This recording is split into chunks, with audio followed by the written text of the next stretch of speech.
오늘 하나님께서 우리에게 주시는 말씀입니다. 사도행전 9장 32절에서 43절까지 말씀을 제가 받들어 읽겠습니다.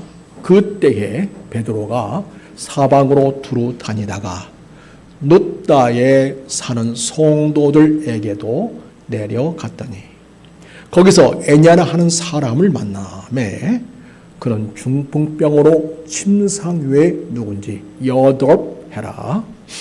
베드로가 이르되 에냐야 예수 그리스도께서 너를 낫게 하시니 일어나 내 자리를 정돈하라 한데 곧 일어나니 룻다와 샤론에 있는 사람들이 다 그를 보고 주께 돌아오니라. 그때에 병들어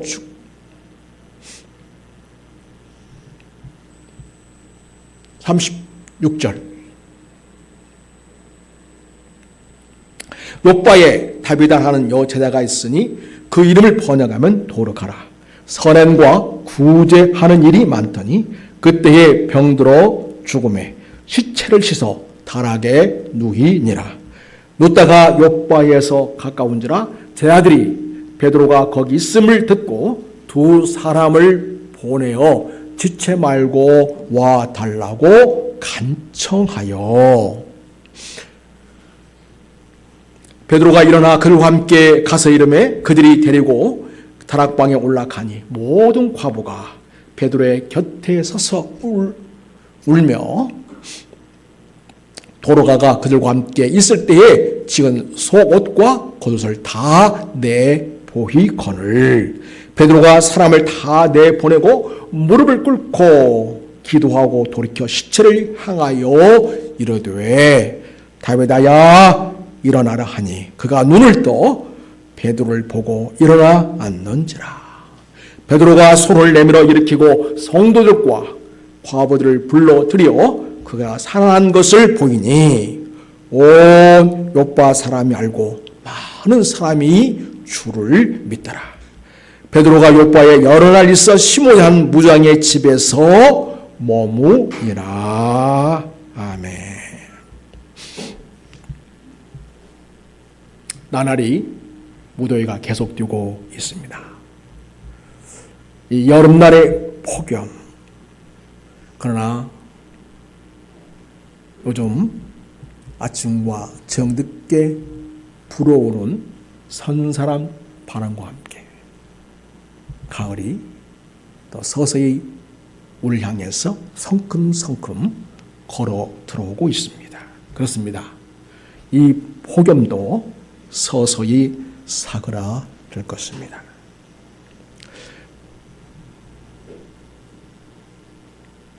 프랑스 파리에서는 올림픽의 열기가 하늘을 찌르고 있습니다. 많은 사람들이 경기에 집중하고 환호하면서 소리를 외치고 뜨거운 열정을 보이고 있습니다. 이제 오늘 정늦게면 올림픽의 열기도 점점 기억의 저편으로 물러가게 될 것입니다.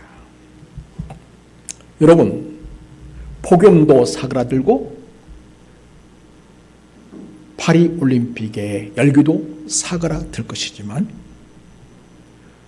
우리 하나님의 선하심과 인자하심은 여전히 우리와 함께 하시고 또 영원히 함께 하실 것입니다. 예루살렘 교회 사흘에 의해서 핍박과 박해가 몰아닥쳤습니다. 성도들은 더 이상 예루살렘에 머물 수가 없어서 이스라엘의 변방지역으로 다 흩어졌습니다. 그런데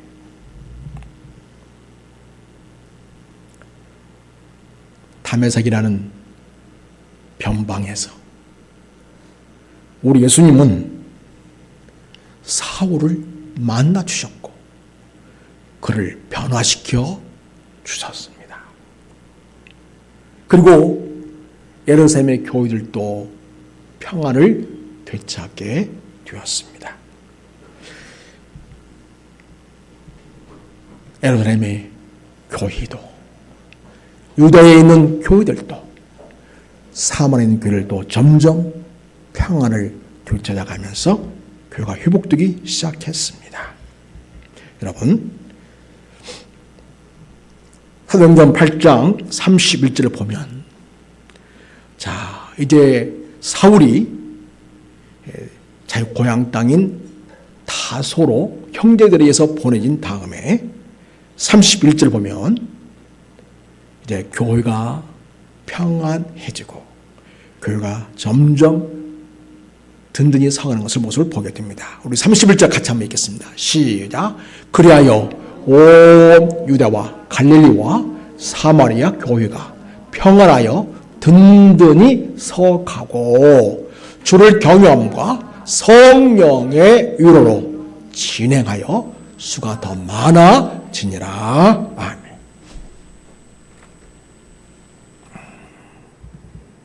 우리가 읽은 오늘 말씀은 이스라엘의 변방 지역에서 일어난 사건들입니다. 다시 말하면 지중해에 가까운 해변 쪽, 그러니까 이스라엘을 보면 서쪽 해변 그 도로를 따라 있는 그러한 지역에서 일어난 사건들이 되겠습니다.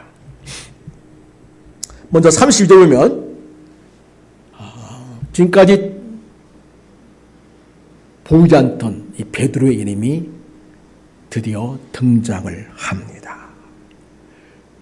베드로 사도께서 사마리아 교회에 가가지고 그들을 안수함에 거기에 있는 성도들이 성령을 받은 사건 이후로 오늘 지중해에 가까운 해변의 지역의 마을에 나타나게 된 것을 봅니다. 함시 보면 그때 베드로가 사방으로 두루 다니다가 룻다에 사는 성도들에게 내려갔다. 자, 그런데 거기에서 누구를 만나게 돼요? 애냐라는 사람을 만나게 됩니다. 근데 그는 중풍병으로 침상에 누운 지 8년째였습니다. 베드로가 말합니다. 애니야야, 예수 그리스도께서 너를 낫게 하시니 일어나 내 자리를 정돈하라 한데 곧 일어나니. 네, 베드로는요, 예수 그리스도께서 이 애냐를 고쳐 주시는 은혜가 임하고 있음을 말해주고 있습니다. 마치 베드로는 예수님께서 회당장의 집에 가서 거기 죽어있는 여자아이를 보시고 사람들은 다 죽었다고 울며 불며 큰 슬픔에 잠겨 있는 그 상황에서 예수님이 말씀하셨죠. 이 아이가 죽은 것이 아니라 자고 있다. 이렇게 얘기하는 겁니다. 사람들은 그 예수님 말씀을 듣고 비웃었지만 예수님은 그를 다 내보낸 다음에 아이의 부모와 또 자기와 함께한 제 아들을 데리고 아이 있는 곳으로 들어갑니다. 그리고 그 아이의 손을 잡고 달리다 굼 했습니다. 내가 네게 말하노니 소녀여 일어나라. 자, 그때 소녀가 바로 일어나서 걷게 되었습니다. 12살 된 소녀였던 거죠. 오늘 베드로는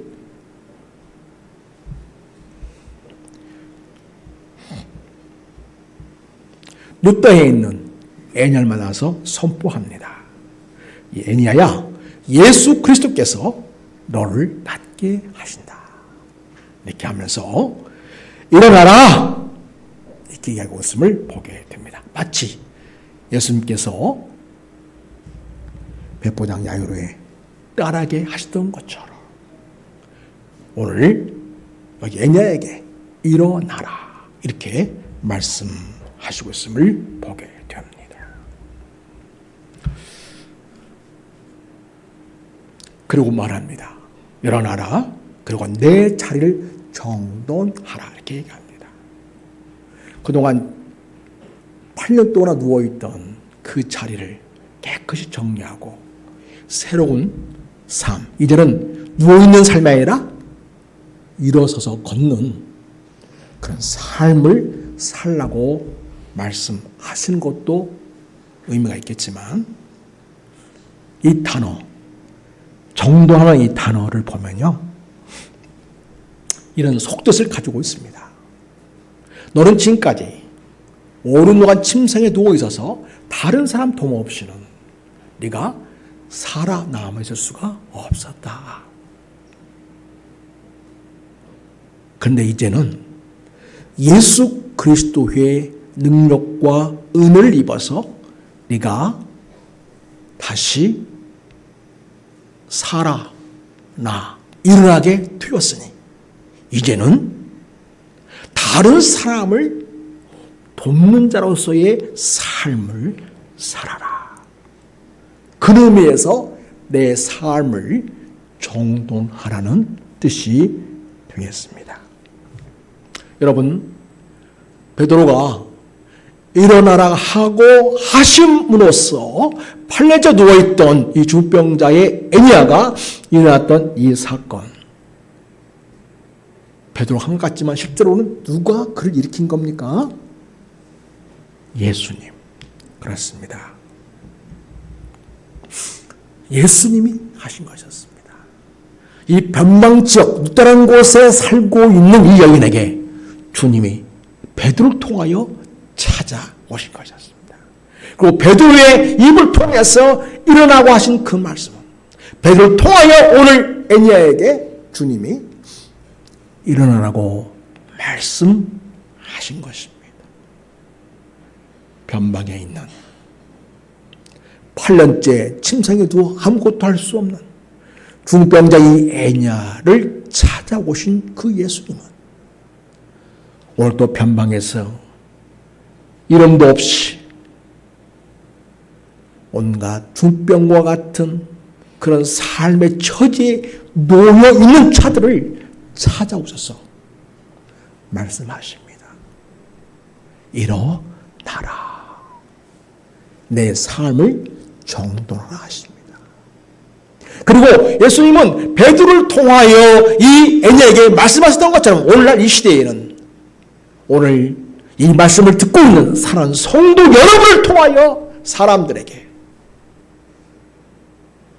말씀하시게 하고 있습니다. 일어나라. 내 삶을 정돈하라.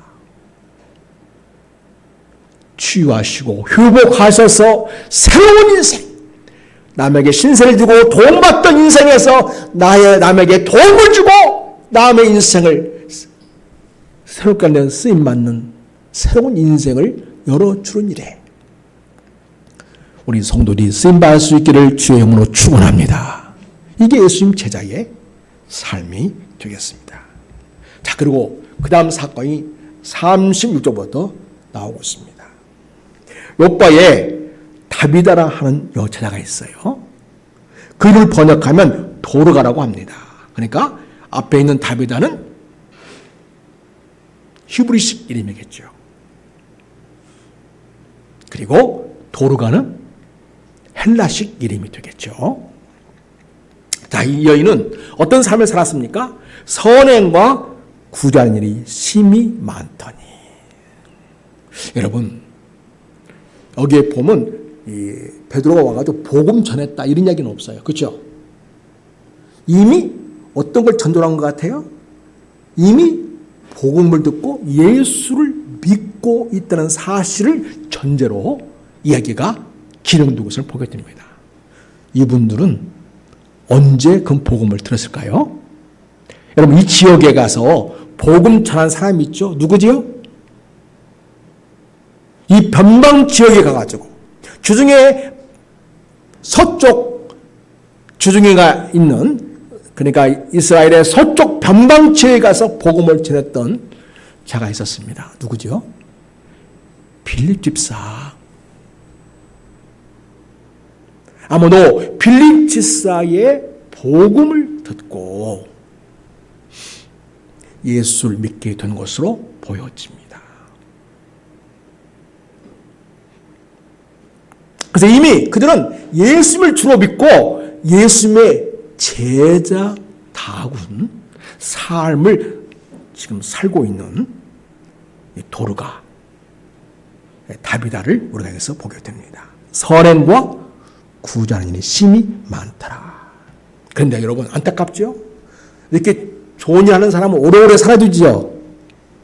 그런데 세상 일이라는 게 우리의 생각처럼 그렇게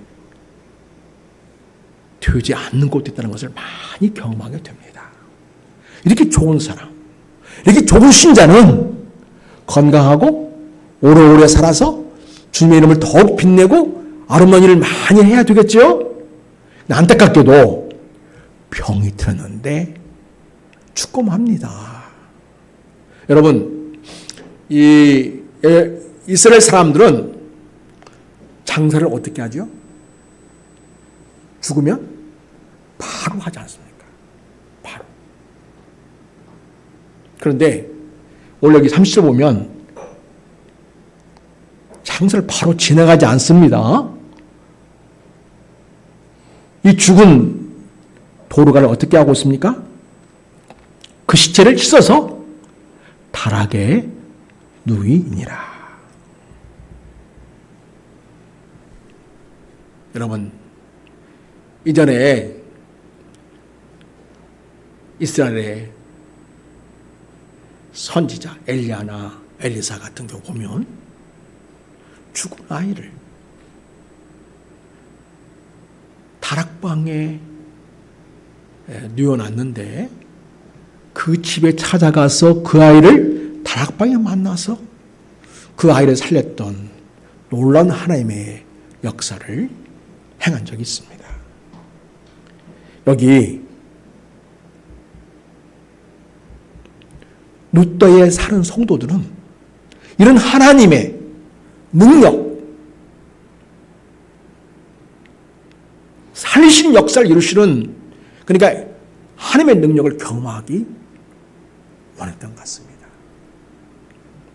마치 엘리야 선지자와 엘리사 선지자처럼 예수 그리스도의 제자인 이 베드로를 통하여 오늘 또 살아계신 하나님의 능력을 경험하기를 원했고, 무엇보다도 이렇게 착하고 선행을 행하는 세상에 본인들은 아름다운 인생을 살아가고 있는 다비다.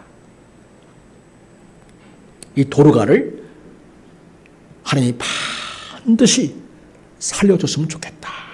그런 희망을 가지고 그들은 사람을 보내어서 베드로를 불러오게 됩니다. 그래서 38절 보면 제 아들이 베드로가 거기 있음을 듣고 두 사람을 보내어 지체 말고 와 주십시오 라고 간청했다고 말하죠. 그 다음에 39절 봅니다. 베드로가 일어나서 그들과 함께 갑니다. 거기 도르가의 집에 도착해서 했는데 그들이 데리고, 거기는 제 아들이 데리고 다락방에 올라갑니다. 거기에 과부들이 베드로의 곁에 서서 울고 있습니다. 그리고 어떤 이야기 하죠? 도르가는 우리와 함께 있을 때 우리를 위해서 속과 겉을 직접 만들어서 우리에게 주었습니다.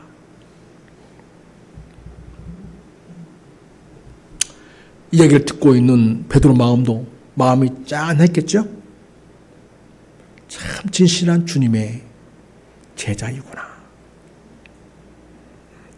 베드로가 사람을 다 내보내고 무릎을 꿇고 기도합니다. 그리고 시체를 향하여 또 주님 하시던 것처럼 선포합니다. 다윗아야 일어나라.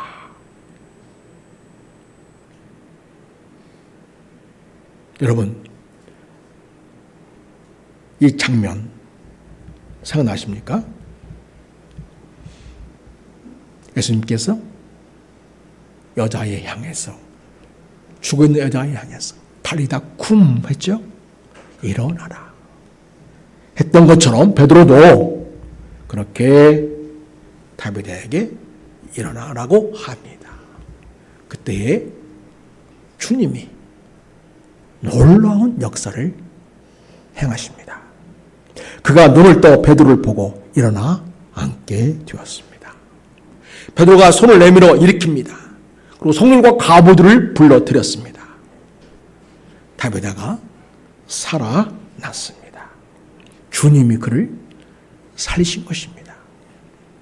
그래서 온 요파 사람이 알고 많은 사람이 주를 믿게 되었다고 이야기합니다. 또 여러분,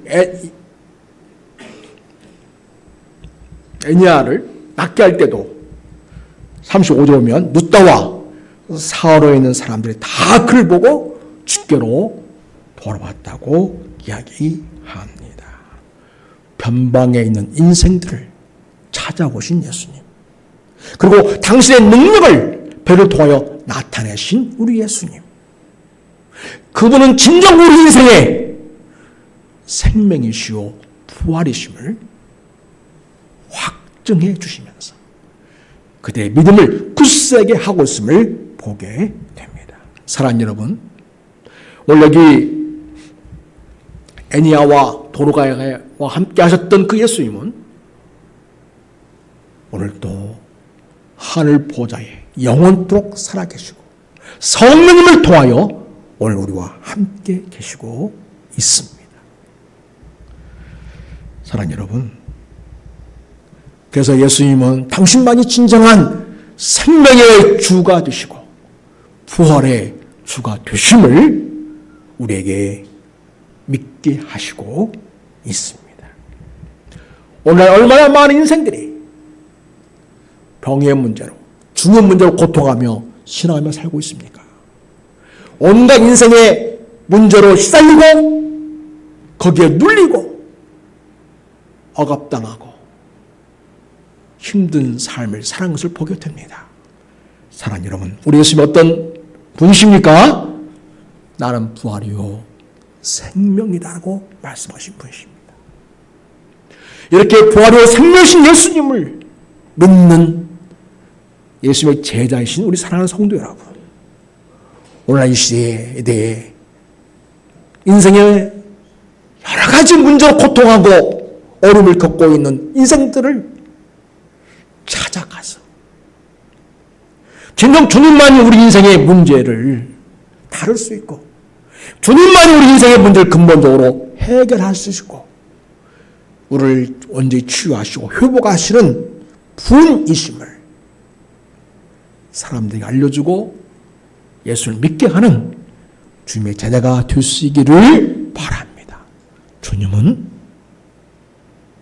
지금도 살아계시고 있고 우리 안에서 성령을 통하여 역사하시고 있습니다.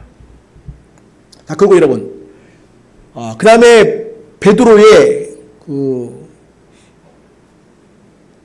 행적이라고 할까요? 어떻게 됩니까? 베드로가 이제 어디로 가게 됩니까? 자, 베드로가 43년 여기 요바에 머물고 있죠? 근데 누구 집에서 머물고 있습니까? 43절 오면 같이 한번 읽어보겠습니다. 시작. 베드로가 요바에 여러 날 있어 시몬이라는 무장의 집에서 머무니라. 여러분, 굳이 이런 이야기를 여기다 놓을 필요가 있을까요? 참답다는데 그게 뭐 대단한 일인가요? 네, 여러분, 이 사람들은 너무나 위대하고 아름다운 일이기 때문에 이것을 기록해 놓은 것입니다. 왜 그런가요?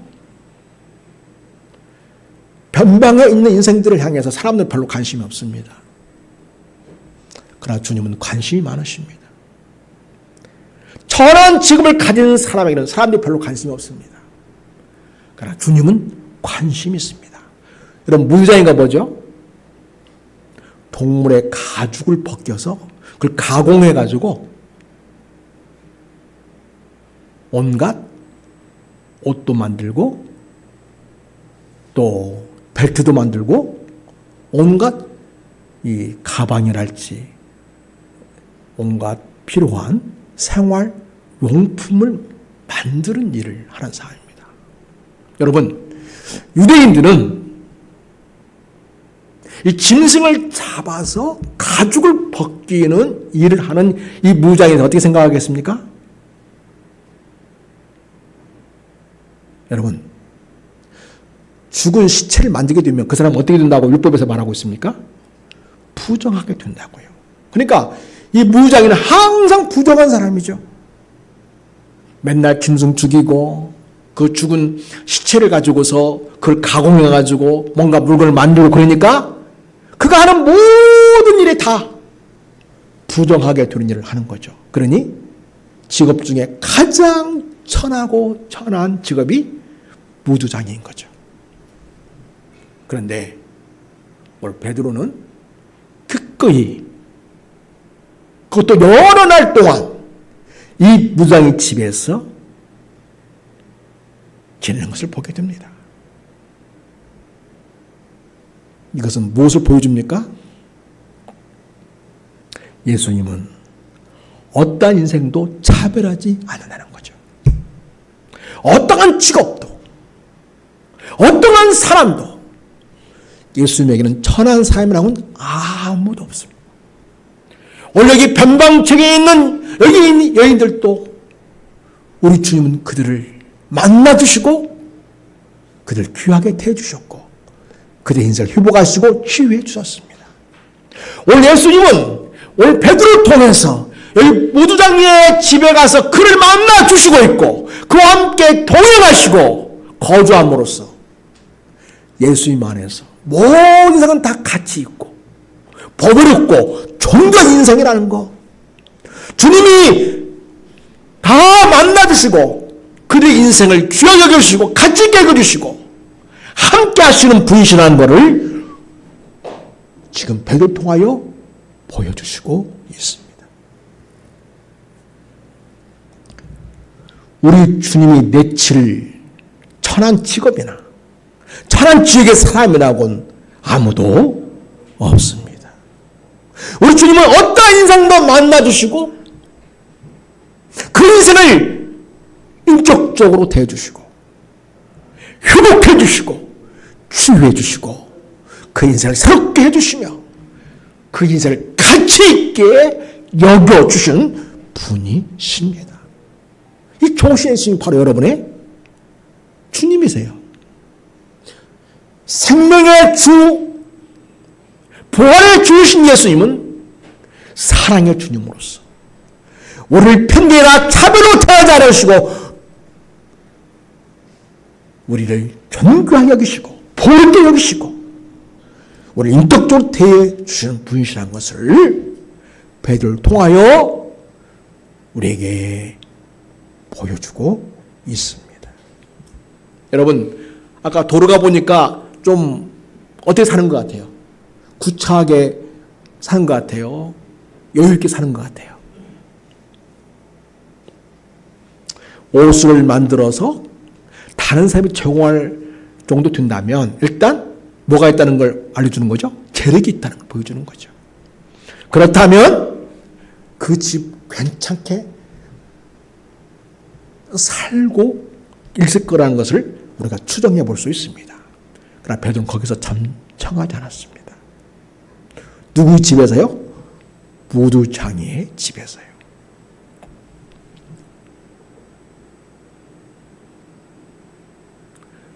거기 가서 베드로는 무슨 만남을 가졌을까요? 분명컨대 우리는 추정하기를 예수님이 했겠죠. 자기가 3년 동안 만났던 그 예수님 이야기를 했겠죠. 예수의 그 놀라운 사랑과 주님이 들려주신 복음을 이야기했겠죠. 그렇게 저녁을 함께 보냈을 것입니다. 무두장의 집에서 복음의 꽃이 피어나고 있었던 것입니다. 그리고 주님께서 제 아들을 향해서 하셨던 것처럼 이 무장인을 사랑으로 인격적으로 대하면서 그를 보듬어 주었을 것입니다. 주님의 제자이니까요. 사랑하는 여러분, 오늘날 이 시대는 법적으로 아무리 차별이 없다고 하지만은 그러나 실제 삶 현장을 보면 너무나 차별이 많은 걸 보게 됩니다. 권력자들은 아예 대놓고 너와 우리는 달라. 세상에 이렇게 정치를 하는 사람도 있어요. 그걸 당연시하고 그걸 법적으로 경제적으로 종속시키고 왜 예속되도록 그렇게 정치를 펴는 사람이 있다는 거죠. 거기에 박수를 치며 환호하면서 그런 정치를 두둔하고 방어해주고 보여주는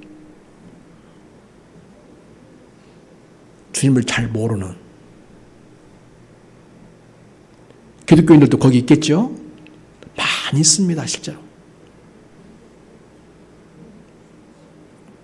그래서 저는 정치하는 사람들 중에 장로라는 교육 직분을 가진 사람 보면 너무 안타까워요.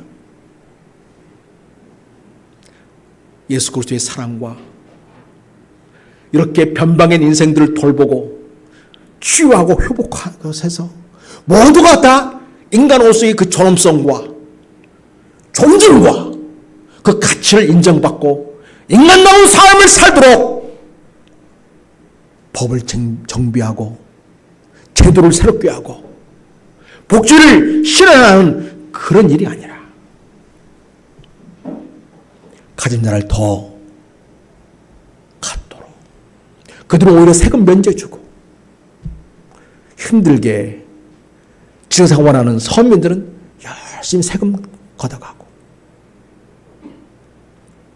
그러면서도 연설할 때는 사랑하는 국민 여러분, 존경하는 국민 여러분, 정말 사랑하고 존경한다면 법과 제도와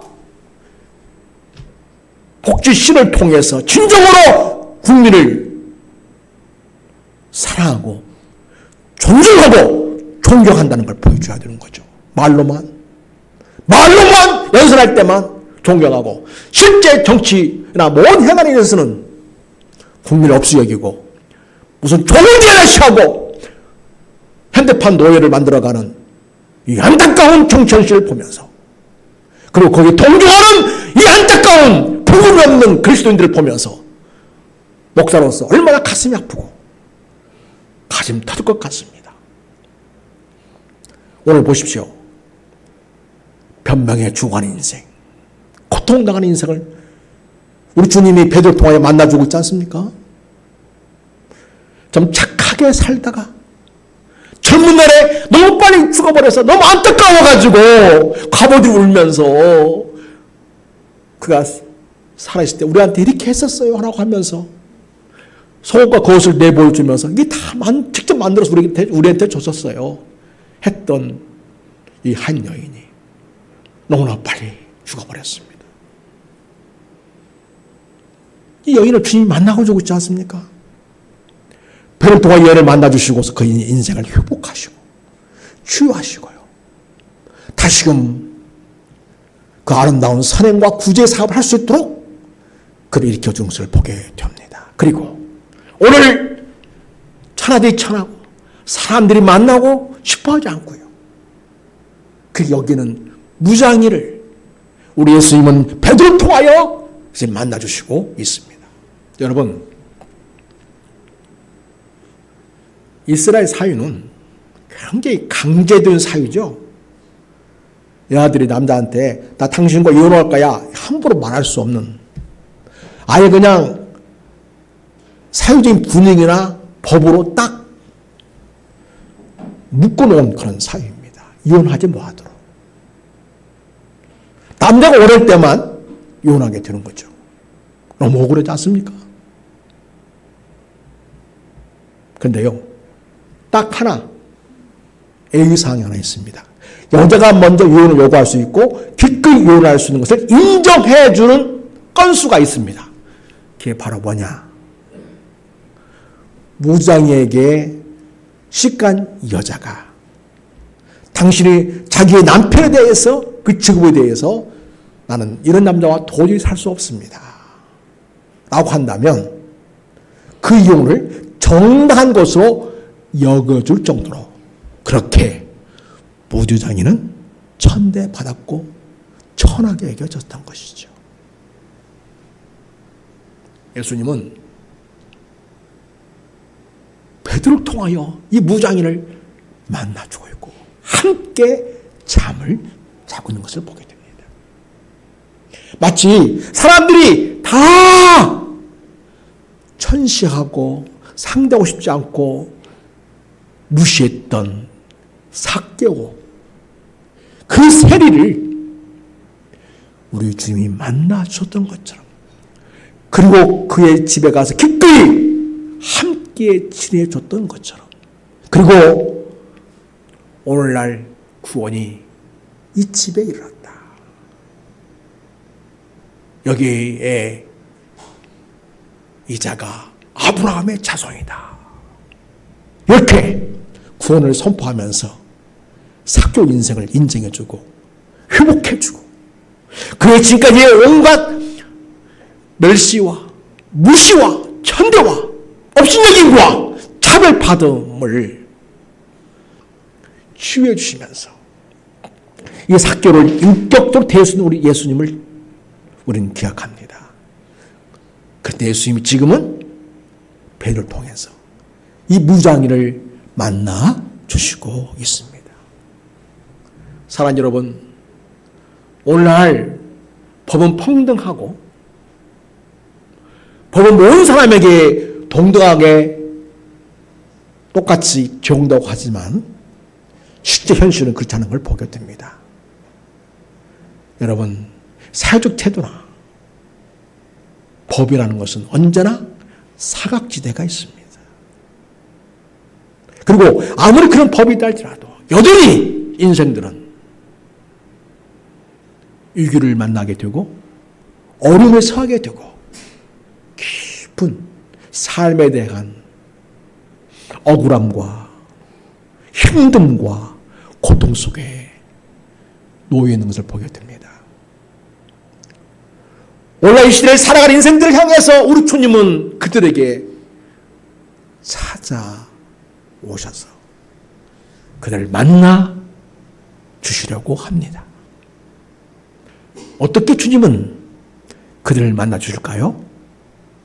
바로 오늘날 예수님을 구주로 믿고 예수님을 구원자로 믿고 그리고 예수님의 제자가 된 여러분을 통해서 오늘날 그런 인생들을 만나 주시라고 합니다. 사랑하는 여러분, 그런 사람을 알게 되거든 만나 주십시오. 그런 사람에 대한 이야기를 듣거든 만나 주십시오. 그리고 주님의 사랑을 가지고 사랑을 주십시오.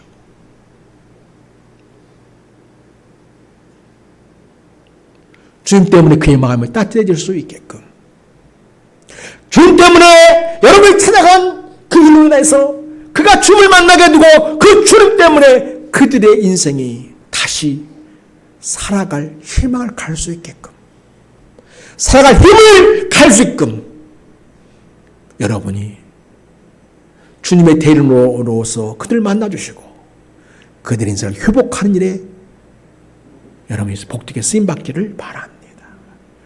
변방에 있는 인생들, 천하대 천한 인생들라고 여겨지는 시대 사회 속에서, 그러나 그들에게 관심 갖고 만나주셔서 치유해주시고 인격적으로 존중하고, 그리고 그들의 인생을 새롭게 하고 그들의 인생을 가치 있다는 것을 인정해주고 그들을 세워주시는 주 예수 그리스도의 놀라운 사랑의 역사를, 그 주님의 놀라운 능력의 역사를 우리 주님께서는 여러분을 통해 이 시대에 소외된 인생들이 많은 이 세상 속에서 사랑의 역사를 이루어가길 원하시고 있습니다. 예수를 믿는 주님의 제자이신 성도 여러분, 그러한 회복과 치유의 통로가 되시길 축복합니다. 존중과 사랑의 역사와 회복 역사를 가져오는 통로가 되는 예수님의 제자이신 우리 성도 여러분이 되시기를 주님의 이름으로 부탁을 드립니다. 하나님 아버지, 변방에 있어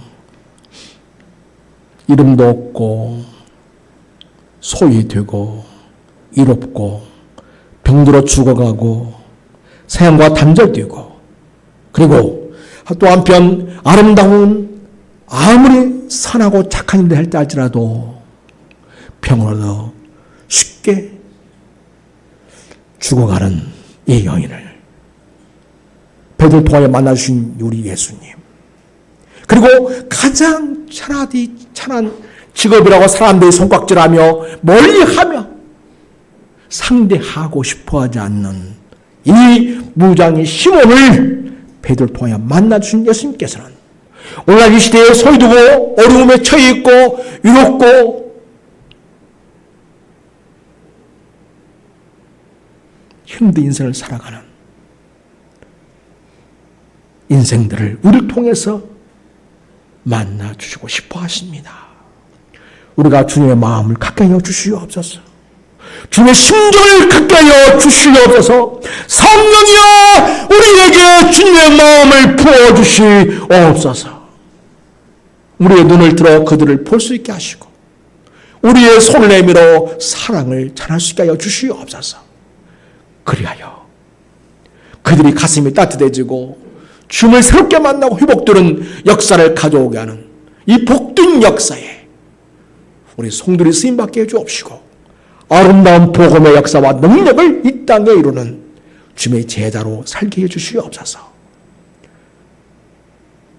감사합니다. 우리를 이토록 아름답게 세워주시고 이 시대에 그리스도의 제자로 세워주신 예수님의 이름으로 감사하며 기도드립니다. 아멘. 찬송합니다. 623장 찬송하십니다.